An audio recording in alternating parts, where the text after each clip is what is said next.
Good morning or good afternoon, depending on where you're joining us from. Welcome. Today's webinar is Expanding Mass Timber Opportunities Through Testing and Code Development. My name is Lori Cook. I'll be moderating today's presentation. Today's presenters are our special guest, Daniel Brandon from the Research Institutes of Sweden and AWC's own Jason Smart. We have a brief disclaimer. So please note that this webinar and the associated slides should not be used as a substitute for competent engineering support and expertise. Again, our special guest speaker today is Daniel Brandon, the director at the Research Institute of Sweden. Jason Smart is our director of fire engineering here at the American Wood Council. I'm Lori Cook. I'm our Director of Educational Outreach, and we've got Marcy Weber and Kim Paulson working behind the scenes. Thanks, Lori. And as Lori mentioned, I'm Jason Smart, Director of Fire Engineering with the American Wood Council. And also presenting with me today is Daniel Brandon, PhD of the Research Institutes of Sweden. So together we're going to be presenting to you today on some cutting edge new research pertaining to the newer generation of mass timber construction, and how the findings from this research are being used to expand opportunities through the code development process. Certificates of completion are available upon request for continuing education credits following this webinar, and this course is registered for continuing professional education credits with AIA, with their continuing education systems. And for AIA members, credits earned on completion of this course will be reported to AIA. I'll skip this because Lori already covered the disclaimer slide there. The basic course description also, you should have already seen that when you registered for the course, and so I'll skip past that. These also you've probably seen. These are the learning objectives, but I am going to go through these because it's important to reiterate them. So over the next hour or so, our goal is to help you with 4 learning objectives.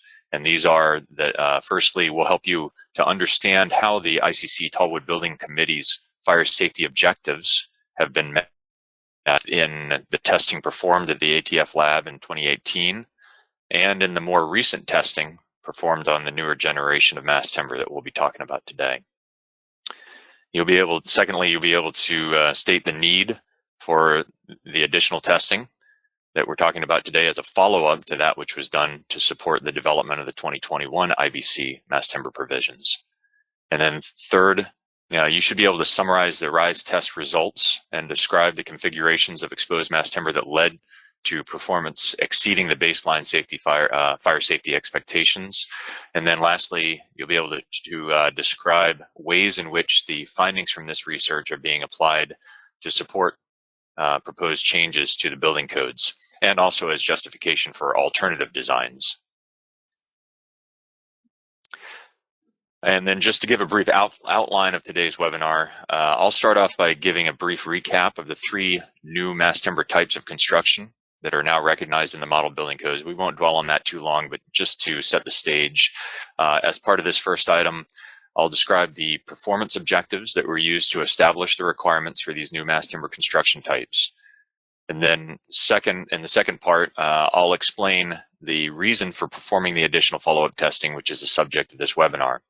After that, I'm going to turn it over to Daniel Brandon, who is the lead scientist in charge of the research performed there at RISE, to talk about his research and findings. Although this is only one bullet item of this outline, Daniel's presentation is really going to be the meat of this webinar, so I'll try to leave most of our time to him on that third bullet there. And then lastly, I'll wrap up with a very brief description of how these findings are being applied currently. So starting off with the first part, it's important to note that the ICC TWB committee, or Tallwood Building Committee, which was charged with developing the new tall mass timber provisions in the I codes, established performance objectives by which it could decide whether its recommendations would result in adequate fire safety. And specifically, these 6 objectives are the first 3 that are shown here on this slide. One is no collapse under reasonable scenarios of complete burnout. in the absence of automatic sprinklers, even though these buildings do require automatic sprinklers. Secondly, no unusual levels of radiant energy from exposure from the tallwood building to neighboring buildings.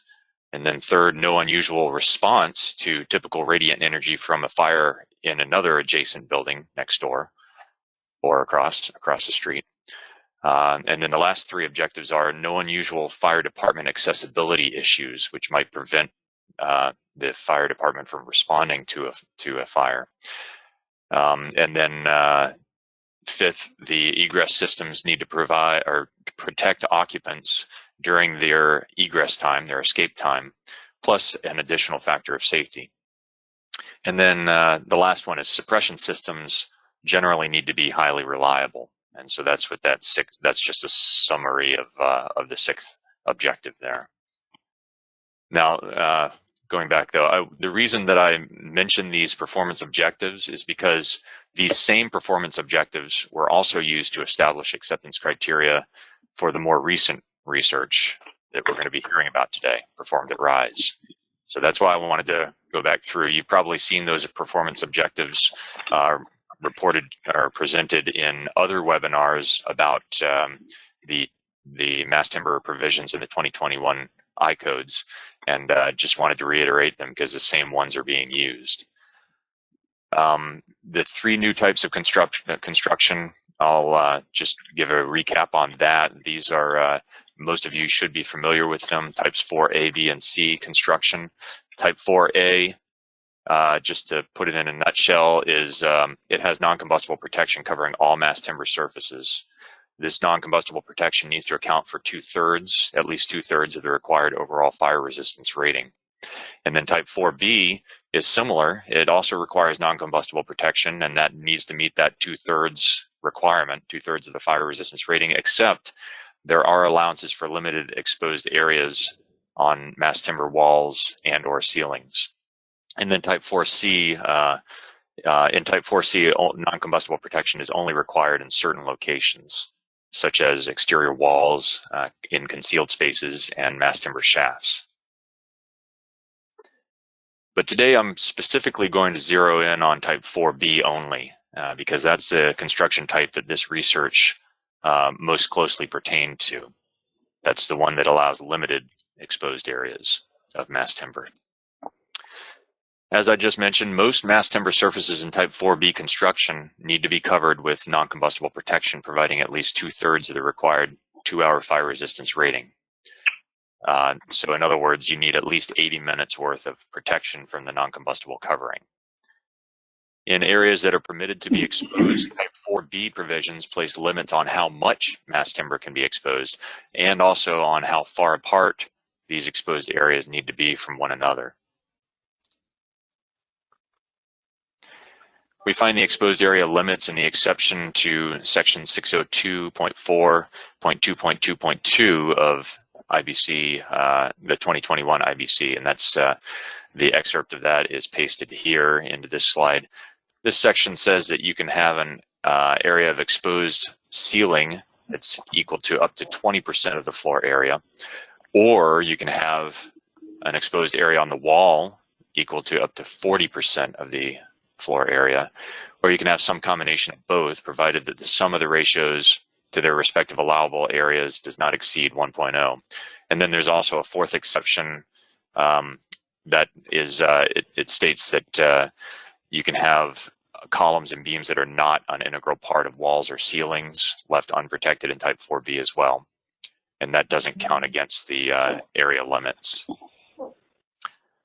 For cases in which there is a combination of exposed areas on both the wall and the ceiling, that was exception 1.3 that I showed a couple slides back. Equation 6-1 of the 2021 IBC limits this combination of areas to a sum of the two ratios of actual exposed area to allowable exposed area. And as you can see, it's required to be less than or equal to 1, this sum of ratios. And then in the 2021 IBC, we also have provisions requiring exposed portions of walls and ceilings to be at least 15 feet from the exposed portions of other walls and or ceilings. Obviously, this is intended to reduce the amount of potential radiative heat flux that one exposed area might receive from another in the event of a fire. Now, before we hear from Daniel, let's briefly explore the reasons why this additional follow-up testing was deemed necessary. In developing the mass timber provisions of the 2021 I-codes, the TWB committee wrote provisions requiring CLT to comply with PRG 320-18. That's the product standard that deals with CLT. This product standard includes mandatory adhesive qualification requirements, which preclude the use of adhesives that exhibit heat delamination leading to fire regrowth. Unfortunately, at the time that the 2021 I-code provisions were being developed, PRG 320-18 compliant CLT was not yet available. The newer generation of CLT was not yet available. So because of this, the test performed at the ATF lab to assess the effectiveness of the TWB proposed provisions had to be performed using the previous generation of CLT. The expected performance of this earlier generation of CLT was accounted for in the design of these tests that were performed at ATF. The test performed in 2018. So therefore, the exposed mass timber areas in these tests were limited to a significantly smaller amount than could have otherwise been justified if the newer generation of CLT had been available for use at the time. Okay, so the research recently completed at RISE involved compartment fire tests that were similar in many respects to the tests performed at ATF in 2018. There were differences, which Daniel will talk about, but the two most important differences are, firstly, unlike the ATF tests performed in 2018, the RISE tests were performed using PRG 320-18 compliant CLT. And as you can tell by now from our discussion on prior slides, this is a key point because this newer generation of CLT made it possible to achieve the second major difference from the ATF test, and that is specifically the fact that the configurations tested at RISE had significantly greater areas of exposed mass timber than the ATF test did. And as you can probably guess then, the primary objective of this research was to determine whether these increased areas of exposed mass timber are justifiable using CLT that is compliant with this newer product standard that's required in the code. And there were other secondary objectives, and Daniel's going to talk about those as well, but this objective was the primary one. And as we'll see in the next portion of this presentation, the RISE research definitely achieved this objective. So at this point, I'm going to turn it over to Daniel Brandon so he can give us a summary of the research that he performed there at RISE and the findings resulting from that research. Daniel? Yes, well, thank you, Jason, for the introduction. I will present the research results of the project that Jason talked about. The name of the project is Fire Safe Implementation of Visible Mass Timber in Tall Buildings, and I will present on behalf of the project team. The project was funded by the USDA, US Forest Service, and we had additional contributors. The project manager was the American Wood Council. The other contributors were Katerra, KLH, Henkel, USG Knauf, Rotoblas, Boise Cascade, the Softwood Expert Council, Brandforsk, which is the Swedish Fire Research Association, DINEA, Atelier Jones, and UL. The results of the project are published on this website, which is also shown on the PDF that was shared. The website has on the right side some project information, and also here you can see the reports that resulted from the project. For example, the final project report. It's just included to show that it's relatively easy to download the reports. We also had, this is the modeling report, we also had a summary report, a facade exposure, and post-fire repair report. In the bottom of the text here, you can find raw data that is shared, and also below in the bottom of the slides, you see some videos which are also available on our YouTube channel. To introduce this research project, I want to first discuss a previous study led by the NFPA with NRC Canada, NIST, and RISE as contractors. That study included 6 real-scale fire compartments, all with the same fuel on the compartment floor. All compartments were made of fully of CLT, and there were 2 design configurations, the one you see on the left and the one you see on the right. In this introduction, I will just stick to the design on the left. For this compartment design, the first test had all CLT surfaces fully protected with gypsum board throughout the whole fire, and it avoided the CLT to become involved in the fire. And that means that the heat released by the fire was produced solely by the fuel that was present on the floor, which is the movable fuel. And the heat release rate produced by this fuel is shown in red. For the same design configuration, there were 3 more tests with all varying exposed CLT surfaces. And especially later in the fire, we saw some significant differences in comparison with the baseline test, especially at these locations where the heat release seemed to increase, while we know that the combustible fuel on the floor was starting to burn out. And that needs an explanation, and it was quite clear in this research project that it was caused by fire delamination of CLT, which is also called a glue line integrity failure caused by fire. When that happens, the exposed lamella falls off from the CLT, and it exposes a relatively cold surface of CLT to a potentially hot fire, and that can lead to an increased heating rate of the timber, also increased charring, and an increased combustion rate, which causes the heat release rate of the fire to increase. As a response to those tests, a new requirement was added in the CLT product standard of the US and Canada. That's the name of that standard is the ANSI APA PRG 320, and the new requirement was added since 2018. The change now requires to perform a full-scale compartment fire test with an exposed CLT ceiling, and the CLT of the ceiling needs to be made with the to be approved adhesive. And the fire in this test should show after 4 hours a steady decay to pass the PRD 320 criterion. And this test therefore also aims to avoid the occurrence of fire delamination in real structures. And this is what Jason referred to as a new generation of CLT. It's CLT that complies to this new requirement added to the PRG 320.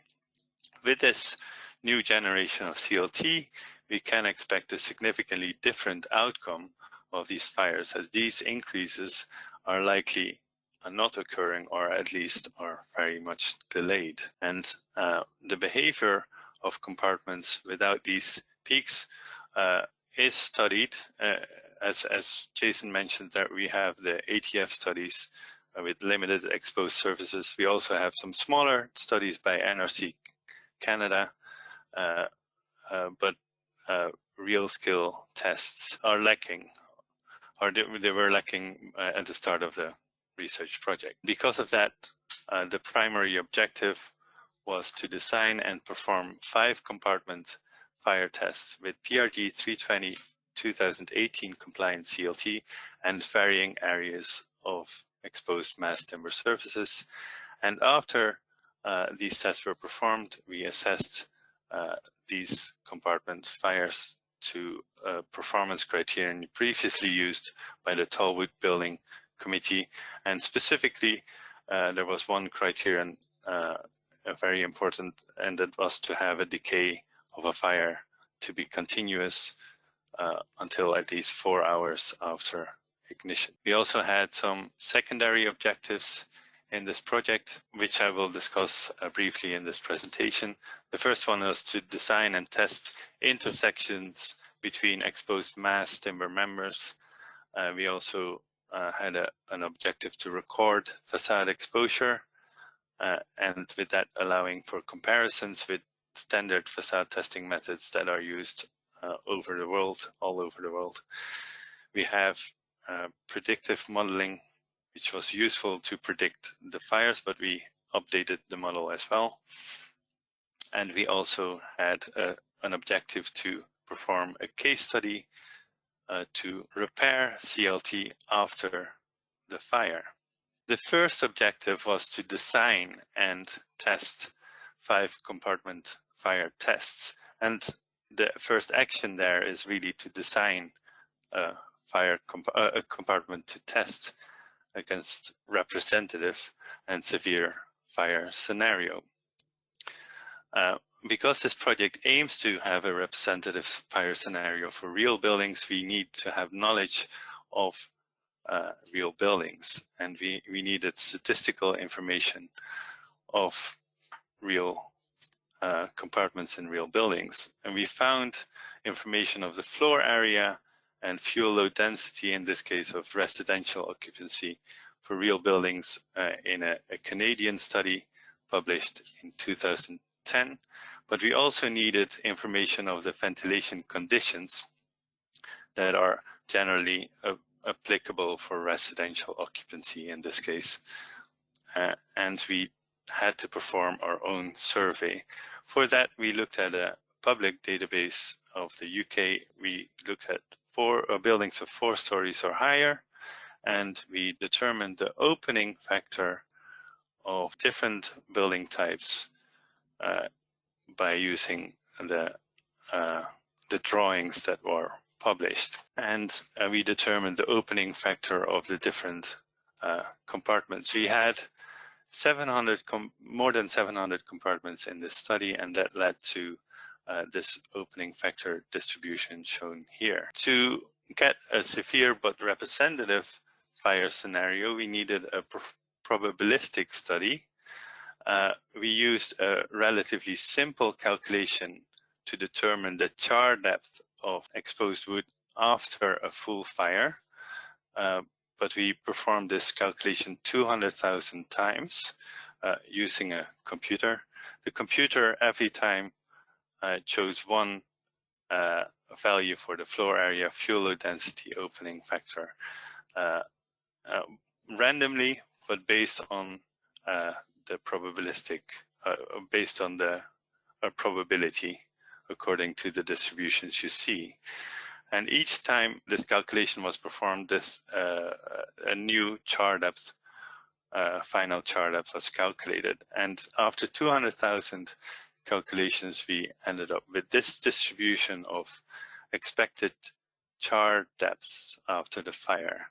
And we chose a fire scenario that leads to the 85th percentile of this expected damage. So with that, we aim to have a scenario that was representative, but on the severe side of fires that can be expected in real residential buildings. In our survey, we didn't only look at residential buildings, we looked at different types of buildings. We had multi-story residential buildings, as I mentioned before, but we also had specifically multi-story residential buildings made of mass timber, which are shown in orange. And we could see the opening factor of our survey was actually larger for mass timber buildings.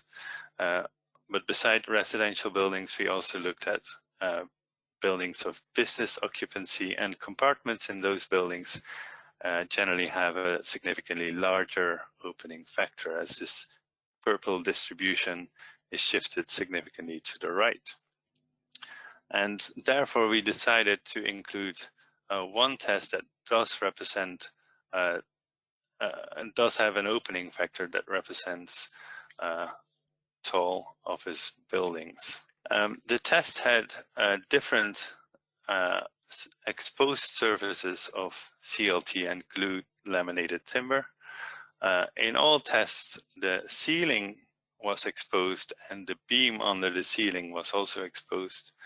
In the tests, the location of gypsum board protection and the amount of gypsum board protection was varied. Before the test series was performed, only the configuration of test 1 was decided, and every subsequent test, the configuration of every subsequent test was decided in between tests. So after test 1, the configuration of gypsum boards was decided for test 2, and that was done based on a combination of the performance of the previous test, the modeling predictions, and also the opinion of the steering group. To summarize, the test 1 only had the ceiling exposed and the beam under the ceiling. Test 2 had also the left and the right wall exposed. Test 3 had also the front wall exposed, but as a small part of the right wall protected. Test 4 had only the back wall protected, and test 5 had the same amount of exposed wood as test 3, but in the corner here, which is quite significant, there was one surface of gypsum board protection applied in every corner, at least. Here you see some photos of the construction process. After the ceiling was assembled, a big tarpaulin was applied on top of the compartment to protect it against rain until the day before the test. Here you see some photos from the inside. The fuel was mostly typical apartment furniture, but 40% of the fuel was consisting of wood cribs, which was placed inside the furniture, also inside the drawers of the sofa, and also underneath the table to simulate a heavier set of table and chairs. Here you see all 5 fires from the moment of flashover. On the right side in the bottom, I also added an additional video of a fire, which is one of the fires I discussed before. And it's important to note that the reference test did not have CLT that complies with the current PRG 320. So that's the old generation CLT. Test 4 decayed quite quickly after flashover. That was followed by test 1. Test 1 decayed around 22 minutes after flashover. Test 2, 3, and 5 decayed around 6 to 8 minutes later, approximately simultaneously. And it could also be noted that those 3 tests have approximately the same surface area of exposed wood. At the end of the test, test 1, 2, 4, and 5 decayed until the end of the test, which was at the 4-hour mark. That's when the fire test was stopped. Test 3 did not show the same decay, and at 3.5 hours there was some flaming on the left and the right wall. Test 3 and test 5 are very similar. They're the same with one exception, and that's the location of exposed wood. In test 3, there were exposed walls intersecting in corners, and that's the 2 front corners. We saw in the bottom of those corners significantly higher char depths after the fire test. And those corners were not present in test 5, and that fire decayed until the 4-hour mark. Test 3 did not pass our performance criterion for the project, but if it's compared to what can be expected of the old generation of CLT, which is shown in the bottom, it is still a significant improvement of performance.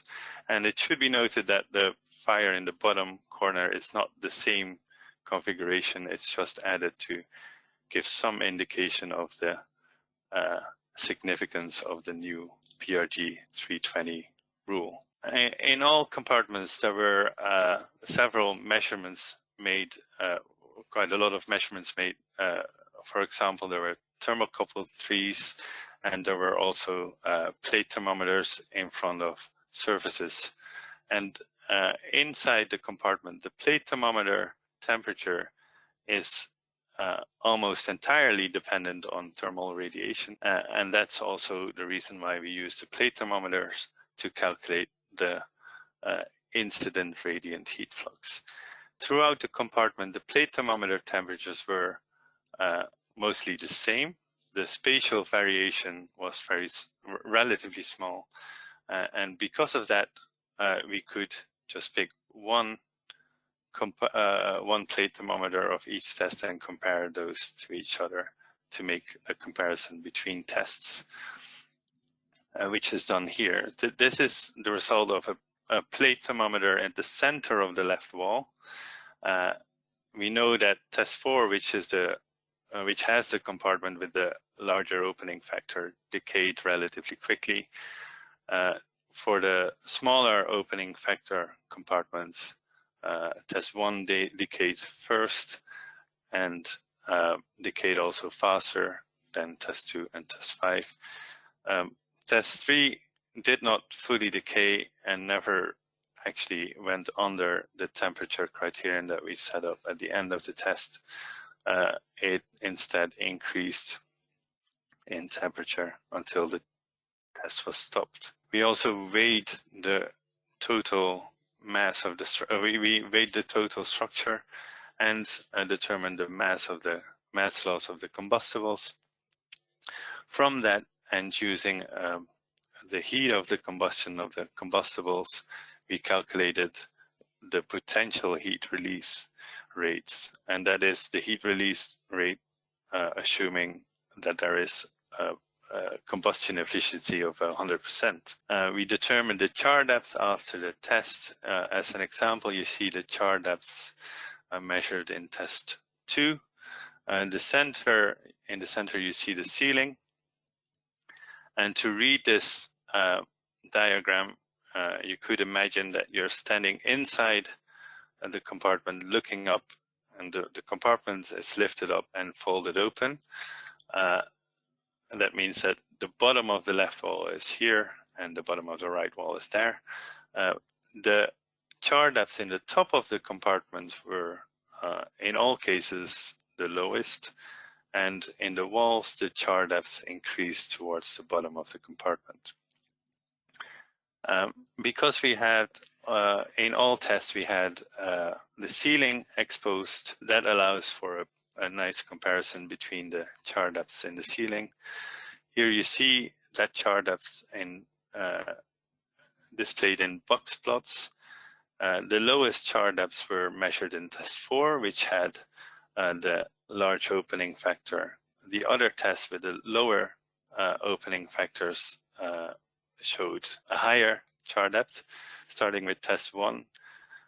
Test 2 and test 3 and test 5, which had significantly larger surfaces of exposed CLT, also had a somewhat higher char depth on average. To put it into perspective, I added the value for 2-hour fire resistance that needs to be calculated according to the NDS, the National Design Specification. As Jason mentioned, these structures of type 4B would require a 2-hour fire resistance, and you can see that the char depth value from the NDS is still significantly higher than the char depth seen in our tests in the ceiling. In the walls, we know that the char depth in the bottom of the wall was higher. So here we have the average char depth in the walls at different heights. Char depth is on the x-axis, the height is on the y-axis. Towards the bottom of the wall, we still remain under the NDS 2-hour value, with the exception of test 3, and that's the test where exposed walls intersected in corners, and in those corners you had significantly higher char depth than anywhere else in the structure. That summarizes results that relate to the main objective. I want to also discuss the secondary objectives quite briefly, starting with the intersections between exposed mass timber members. In every test, we had 7 designs of intersections of mass timber members, and for every intersection, we had varying measures to seal the intersection between tests. So we ended up with quite a relatively high number of tested intersections and sealing methods. The sealant methods varied between tests, but the approach was similar. The sealants were implemented to avoid the flow of hot gases. If gas flow is prevented, the standing air in the voids would only help to insulate the intersection. Here you see an example, and that's the column beam connection, which had an aluminium connector. At the beam end, we applied 2 different sealing methods. We had fire sealant applied. We also had in other tests intumescent paint applied to the beam end. And here in the bottom you see these same beam ends after the tests. And you can see that the char line is kept away from the aluminium plates, which was the purpose of this protection. Here you see another intersection, which is the top of the which shows photos of the top of the roof. The sealing members of CLT were connected using spline board joints, and that connection was sealed in different ways. So we see construction tape here on one side, on 2 sides of the spline board, but also at the end of the spline board. We also had expanding tape, which is generally used for acoustic insulation. Also, the construction tape is used for acoustic insulation normally. We also had, which I think is the simplest method, construction tape covering the joint of the CLT members. And finally, we had expanding tape in the center of the laps of the joints. Below you see the pictures after the test, and in all cases we did not have any evidence of fire spread. Besides intersections between mass timber members, we looked at other details. This was definitely the most difficult detail, and that is the top. That's a detail at the top of the openings where there is significant flame impingement of the exiting fire plume. And in test 1, we did not seal this connection. We did not seal the joints between the gypsum boards, and the fire entered the interface between the CLT and the gypsum surface. In other tests, we sealed those interfaces in different ways by applying either sealant on the interface itself, in the interface itself, or blocking the path towards the interface between CLT and gypsum, which had a significantly improved result. What we learned, I want to summarize in this slide. All airtight sealed mass timber intersections were effective to prevent fire spread. However, we had one intersection where there was a lack of an airtight seal, and that was evidenced by immediate smoke coming through the connection. We also identified the problem beforehand, but we couldn't solve the problem before the test. Here you see where the problem does occur. That's a geometrical imperfection in this case between at the wall ceiling joint. Here you see the wall panels, and the top of the wall panels were not at the same level, and that caused a gap underneath the ceiling material, which is a resilient profile, which is usually used for acoustic insulation. That led to quite early smoke spread through the compartment already before flashover. That indicates that the connection wasn't sealed, and later in the fire there were flames coming through. In locations where there was no geometrical imperfection, which is pretty much all other locations, there was no fire spread. Here you see the top of the walls after removal of the ceiling in the same joint. However, we now know that the geometrical imperfection was the cause of this problem, and we actually learned that you need to take into account the geometrical tolerance in the design to seal the construction. And the reason why I show this taped structure is that the tape does allow for a much bigger geometrical imperfection, and the tape covers much bigger gaps than the resilient profile did. So the third point that I wanted to mention is that geometrical tolerances need to be accounted for. And lastly, the ceiling material does not have to be resistant against elevated temperatures as long as it's positioned in a well-insulated location where it remains relatively cold throughout the whole fire. The next secondary objective was to record facade exposure. Firstly, we recorded it to compare, to quantify the influence of the quantity of exposed wood. Here we see test 1 on the left, which had only the ceiling exposed, and test 2 on the right, which had the ceiling and significant more areas of wall exposed. And in the video, you can see that the fire plumes were relatively similar. In the data, we do notice that there is a higher exposure in test 2.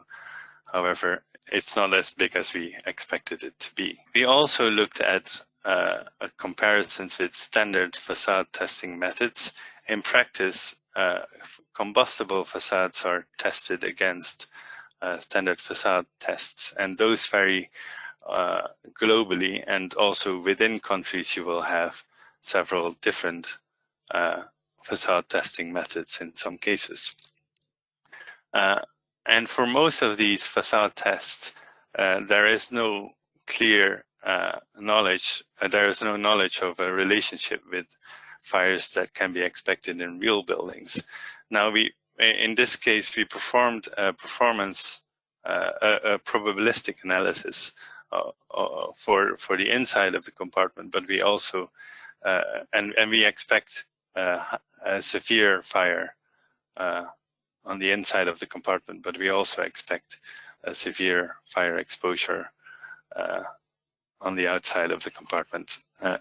And that's in comparison to what can be expected in real buildings. So that offers the opportunity to compare our test facade exposure to those of different facade testing methods over the world. Instead of going through all results, I will just discuss the best match, which was the British BS 8414 test. Here we can see in gray the plate thermometer temperatures of the British test, and in colors the plate thermometer temperatures of our different tests, and the temperatures of the plate thermometers at the same location of our different tests. I also want to note that we did want to mention that we also compared the facade exposure to the US standard test of the NFPA, also to a French test, the Canadian test, and also the Swedish facade fire test, and the Swedish facade fire test had the least, represented the exposure the least, and also had the lowest exposure on the facade. Then I will go to the third secondary objective, which is predictive modeling. The predictive modeling was useful to predict the fire test. The predictions were made beforehand, before the tests were performed, and were distributed to approximately 50 people, including the reference group members. After the test, we analyzed the test results and improved, updated the model. I will just briefly discuss how the model works. The model uses a zone model, and that requires knowledge of the combustion rate of the burning fuel. So that's the input of this model. And that is in this figure symbolized by the number of arrows above the sofa. In the zone model, we require an equilibrium of energy, and that would mean that the heat released should be equal to the heat lost plus the heat stored. And in this case, that's symbolized by having the same amount of arrows that represent heat losses as the arrows that represent the heat released. So in the first step, we have this equilibrium. We can calculate the temperature of the fire and also the exposure to the surface boundaries. And with the exposure to the surface boundaries, we can calculate the temperatures inside the structure, and that includes the timber members of the structure.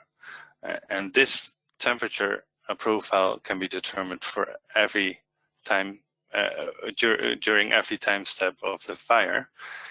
And with the temperature profile, we can determine the char depth, because timber generally chars at temperatures around 300 degrees Celsius. We know the char depth at every moment of the fire, and we can calculate the charring rates during the fire. With the charring rates, we calculate the potential energy contribution of the CLT and add that to the fire. So that is here symbolized by the red arrows. That would be the contribution of the CLT to the heat release. So the total heat release is shown in this area. But now we don't have equilibrium anymore, because the number of arrows representing the heat release exceed the number of arrows of the heat losses. So we need to readjust the calculation, and you look for a new equilibrium. Perform step 1, again, step 2, step 3, step 4, and repeat this iteration process until the contribution of the CLT stabilizes. And that's when we have an equilibrium. Just a final, I want to mention also that the temperature profile of the structure can also be used for structural calculations. Here we see the modeling predictions versus the experimental measurements. In black, you see the predictions that were made before the test, and we also made some adjustments that improved the predictions. And the improvements, the main improvements made for a change of radiative interaction after flames disappear. So once flames disappear, at that moment, walls start to radiate to each other instead of walls radiating to flames, and vice versa. Also, we included energy of char oxidation after flames disappear and oxygen can reach the surfaces. And that explains why the temperatures in the decay phase are increased in the updated model.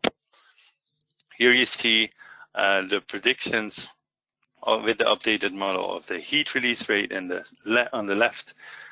In the center, we have the predictions of the gas temperatures, which were generally over-predicted, overestimated.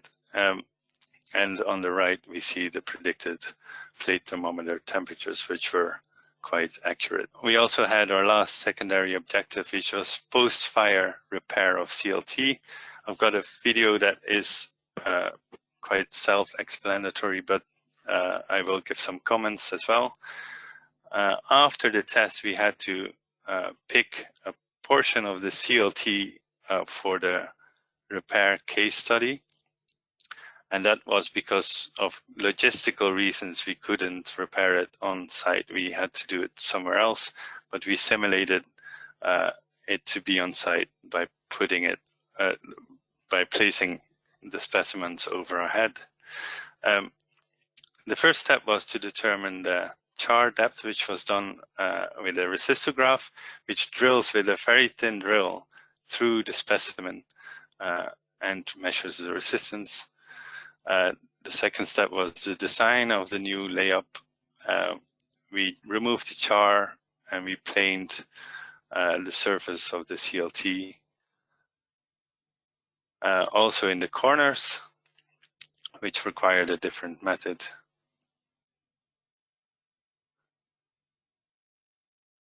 And then finally,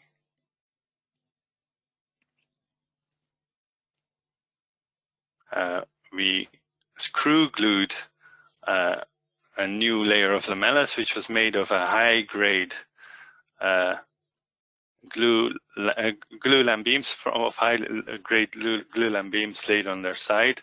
The glue was gap-filling PRF adhesive, and in the end, we fire sealed the intersection, removed the screws, and glued a finishing layer.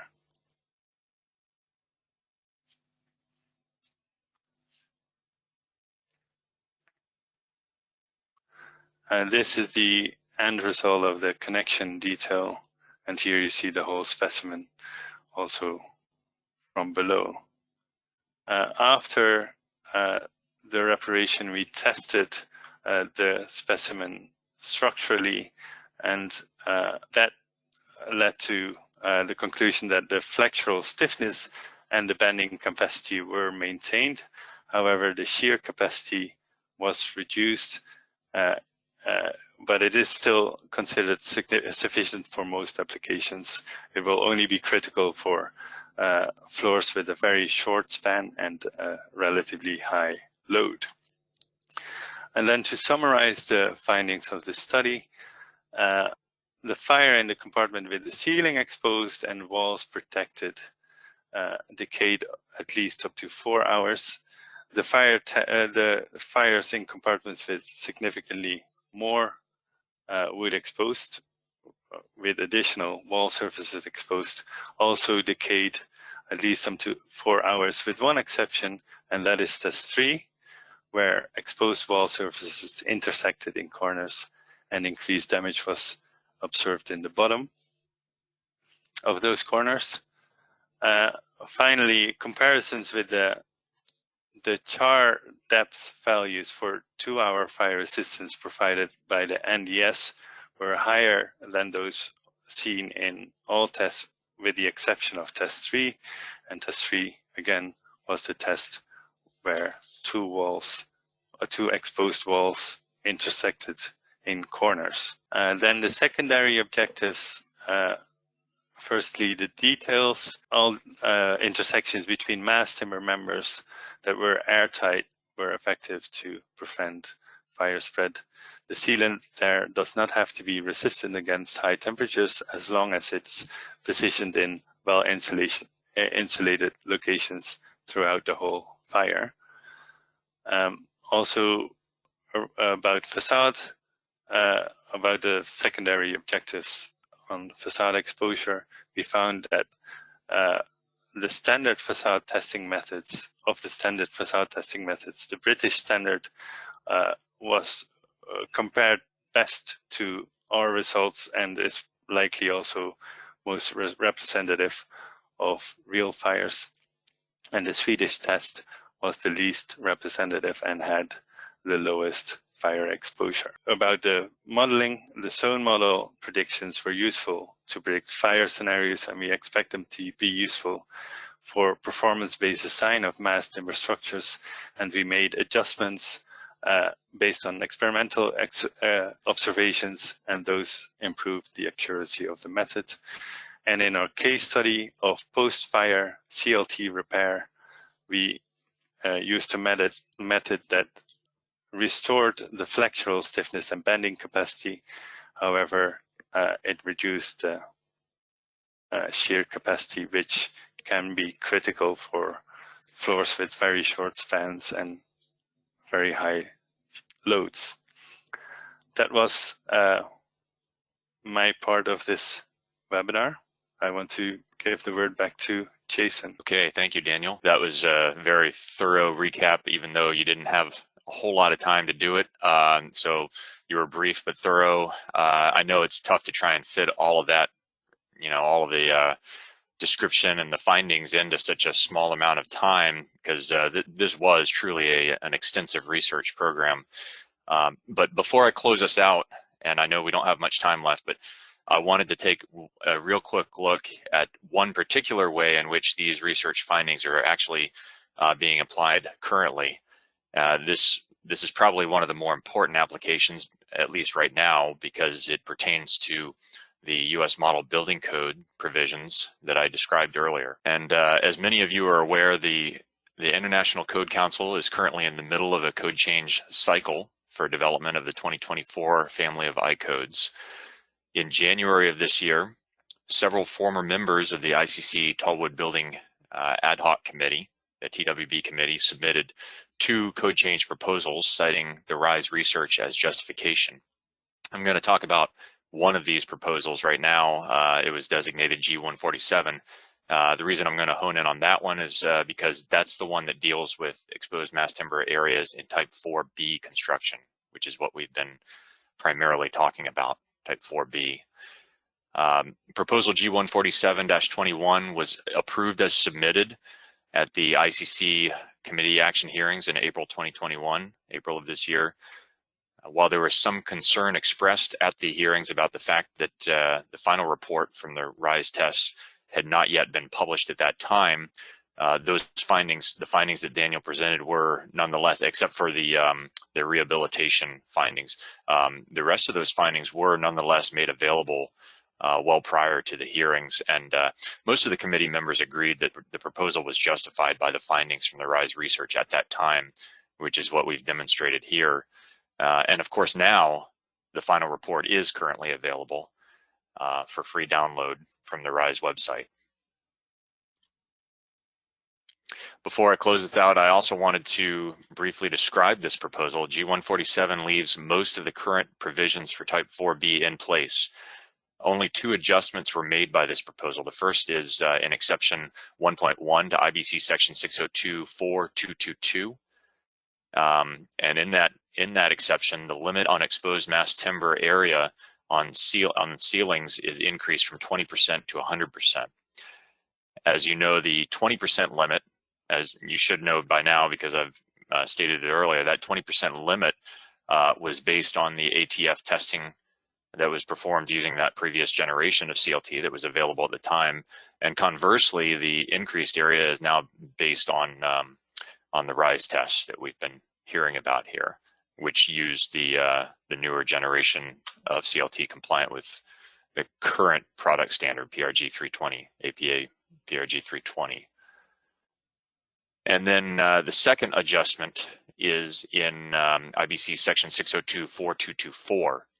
This change will continue to require the minimum 15-foot separation distance between exposed areas on walls, but it allows exposed areas on ceilings to intersect with exposed areas on walls.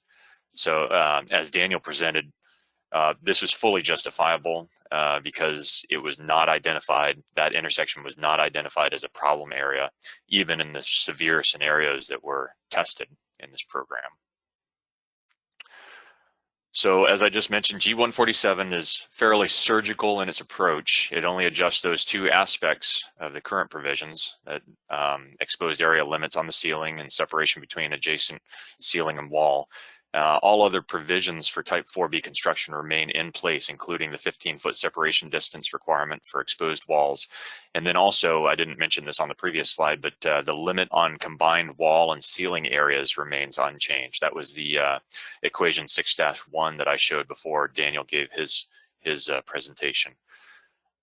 So just to conclude, I'll just say, I'll leave it with that by comparing the tested configurations that Daniel presented to the proposal in G147, you can see that the proposal is conservative relative to the tested conditions. I hope this was a beneficial and informative presentation for everyone, and I'll conclude it with that. Thank you. Yeah, thanks, Jason. I'll go ahead and take over for our last little bit here. We've got a few questions. We had some questions related to the testing specifically about the material that was used to seal the intersection between the floor and the beam. I think, Daniel, you had showed some illustrations of that. I'll give you control of the screen back if you wanted to show a photo of that. But I think maybe in the kind of earlier-ish part of your presentation, you had showed some illustrations of that material that was used, and it was kind of seen around your geometric anomaly, shall we call it, where you noted that, that was the material. So can you talk about that material a little bit more and what that is? Well, it is. It's generally used for acoustic insulation between floors and ceiling to damp the sound traveling through the building, and as acoustic insulation generally aims to make the structure tight. We thought it's good to try to use it as a fire barrier as well. And it's not specifically used for fire sealant. It's just used in this case. And I just want to mention that we had several different configurations of the same joint. This is the only one where we found fire spread. So if you look at this overview here, this is the wall ceiling connection.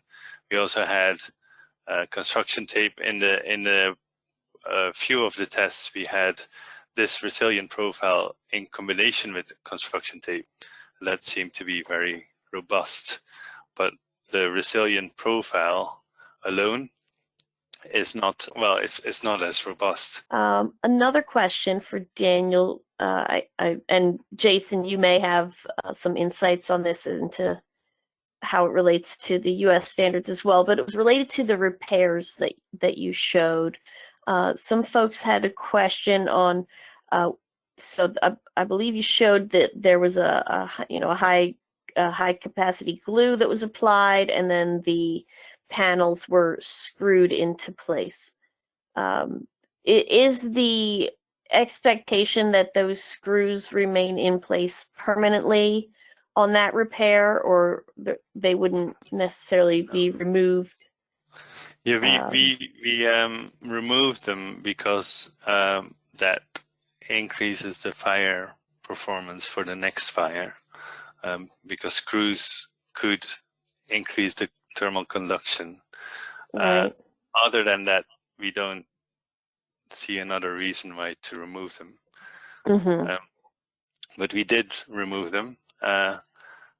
Another thing to mention is maybe that these screws were tensioning screws. They had two threads with different screwing speeds, and that would actually put tension in the screws and compress the glued surfaces together. Great. All right, I think we've got time for just one more question, and this one's for Jason, related to the G147 code change. Someone asked, can we take advantage of the 100% unprotected ceiling clause in that code change prior to IBC 2024? And how would we be able to justify that if we could? Well, it could be justified through alternative means and methods, but you wouldn't be able to, or of course, there's another way in which that could be done, and that is if a state or other jurisdiction happens to adopt this particular provision earlier than the 2024 codes. We're seeing early adoptions of the Type 4 A, B, and C provisions, from various states and other jurisdictions now. So that could happen that way. Otherwise, alternative means and methods would be the way that would be done. Right. Yeah. All right. Thank you, everyone. Thank you, Jason, and thank you, Daniel, for a really informative presentation.